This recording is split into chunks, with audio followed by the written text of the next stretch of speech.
बिस्मिल्लाहिर्रहमानिर्रहीम। अस्सलाम वालेकुम। मैं हूँ आयशा और वेलकम करती हूँ आपको आयशा के किचन में। आज मैं लाई हूँ मज़ेदार टेस्टी चटपटी कचनाल गोश्त की रेसिपी।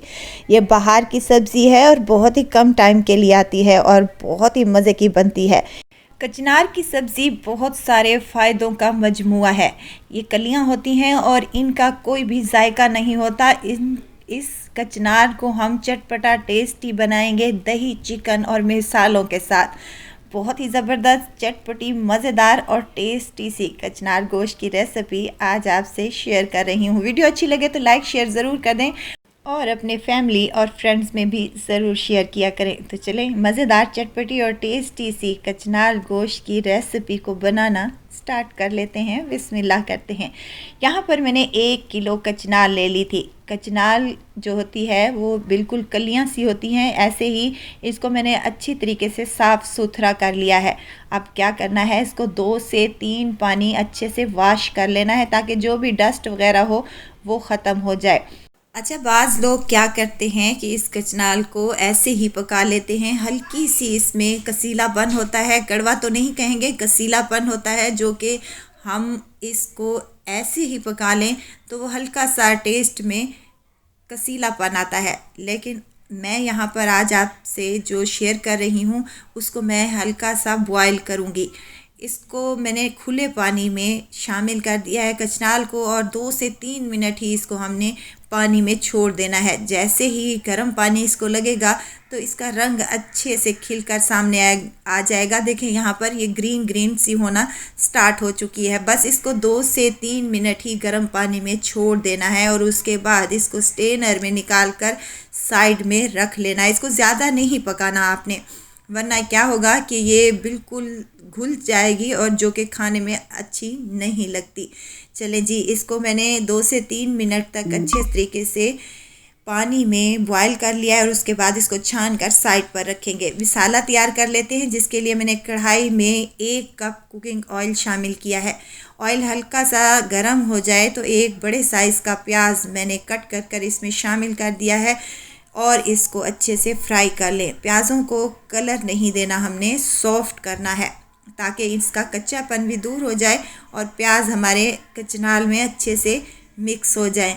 और इसी पॉइंट पर जब प्याज हमारे सॉफ्ट होना स्टार्ट हो जाए तो 1 चम्मच अदरक लहसुन का पेस्ट शामिल कर रही हूँ, जो कि मेरे पास कूटा हुआ है। आपके पास पेस्ट है तो आप वो भी डाल सकते हैं। अदरक लहसुन का कच्चापन दूर हो जाए तो यहाँ पर मैं चिकन शामिल कर रही हूँ। चिकन है मेरे पास, आधा किलो गोश्त है मेरे पास, जिसकी मैंने छोटी बोटियाँ करवा ली हैं। अच्छा, अब आपको एक और मज़े की बात बताऊं कि आप किसी भी सब्ज़ी में गोश्त डालते हो तो बोटी आपने क्या करना है, छोटी ही रखनी है। इससे क्या होगा कि सब्ज़ी में फ्लेवर बड़ा अच्छा आता है। आप आजमा कर देख लें, ये मैं इसी तरीके से करती हूँ। यहाँ पर भी मैंने चिकन की छोटी बोटियाँ करवा ली हैं। चिकन को भी भून लेंगे अदरक लहसुन और प्याज के साथ, इसका कलर चेंज हो जाए। साथ के साथ इसमें 1/2 टेबल स्पून मैं नमक का भी शामिल कर रही हूँ। इससे क्या होगा कि हमारी चिकन जो है वो नमकीन सा टेस्ट और जायका देगी। अगर नमक इस पॉइंट पर नहीं डालना तो वो जो चिकन होती है वो अंदर से फीकी फीकी सी लगती है। तो यहाँ पर चिकन को मैंने भून लिया है 3 से 4 मिनट के लिए। तो यहाँ टमाटर है मेरे पास 2 बड़े साइज़ के, जिनको मैंने चॉप कर लिया है बग़ैर पानी डाले। और साथ के साथ इसमें कुछ मिर्च मसाले शामिल करूँगी। हल्दी 1/2 टेबल स्पून, खुश्क धनिए का पाउडर है 1 टेबल स्पून, 1 टेबल स्पून ही इसमें लाल मिर्च का पाउडर जाएगा। सफ़ेद ज़ीरा शामिल कर रही हूँ। आप चाहें तो इसमें पीस कर या फिर कूट कर शामिल करें, मैं साबित ही शामिल कर रही हूँ, जो खाने में बहुत ही टेस्टी सा फ्लेवर देगा। चले जी, तमाम चीज़ों को हमने भून लेना है 2 से 3 मिनट तक। ऑयल सेपरेट होना स्टार्ट हो जाए तो मैं इसमें पानी शामिल कर रही हूँ, तकरीबन आधा कप के बराबर, ताकि चिकन हमारी अच्छे से टेंडर हो जाए। और इसको कवर लगाकर छोड़ दूँगी 5 से 7 मिनट के लिए।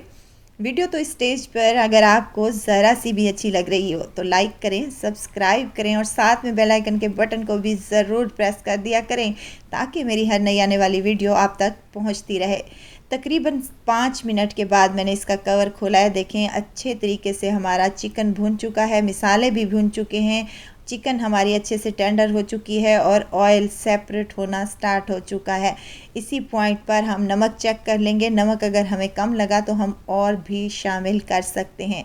और इसी पॉइंट पर कचनाल, जिसको मैंने हल्का सा बॉयल करके स्ट्रेनर में छान कर रख दिया था, उसको इसी पॉइंट पर हम शामिल कर देंगे और इसकी भुनाई करेंगे। आपने क्या करना है, चम्मच को ज़्यादा नहीं चलाना। देखें इस तरीके से चम्मच चलाएंगे तो हमारी जो कचनाल की कलियां हैं वो टूटेंगी नहीं, और अगर वो टूट गई, मैश हो गई, तो वो ज़रा सा भी अच्छी नहीं लगती। ऐसे खिली खिली सी कलियां कचनाल की पकी हों तो बहुत ही टेस्टी लगती हैं। अच्छा, कचनाल को डालने के बाद मैंने 2 से 3 मिनट इसको भून लिया था और उसके बाद इसमें शामिल करूंगी दही। दही है 1 कप मेरे पास। फ्रेश दही का इस्तेमाल करें जो कि जायके और टेस्ट में बहुत ही मज़े की लगती है।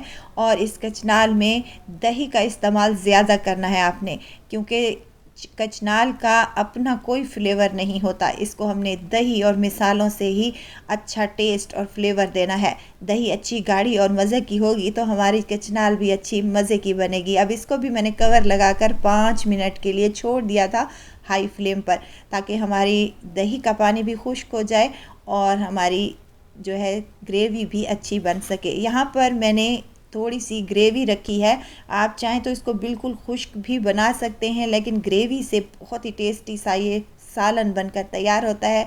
फ्लेम को मैं ऑफ़ कर दूंगी और सर्व करूंगी इसे रोटी, चपाती या फिर तंदूर की खमीरी रोटी के साथ भी बहुत टेस्टी लगती है। ये चटपटी मज़ेदार सी कचनाल गोश्त बनाएं अपने घरों पर और इन्जॉय करें, क्योंकि कचनाल बहुत ही कम टाइम के लिए आती है और ये बहुत ही मज़े की सब्ज़ी है। ज़रूर ट्राई कीजिएगा अपने घरों पर और दुआओं में मुझे ज़रूर याद रखिएगा। खुश रहें, खुशियाँ बांटें, इजाज़त चाहती हूँ।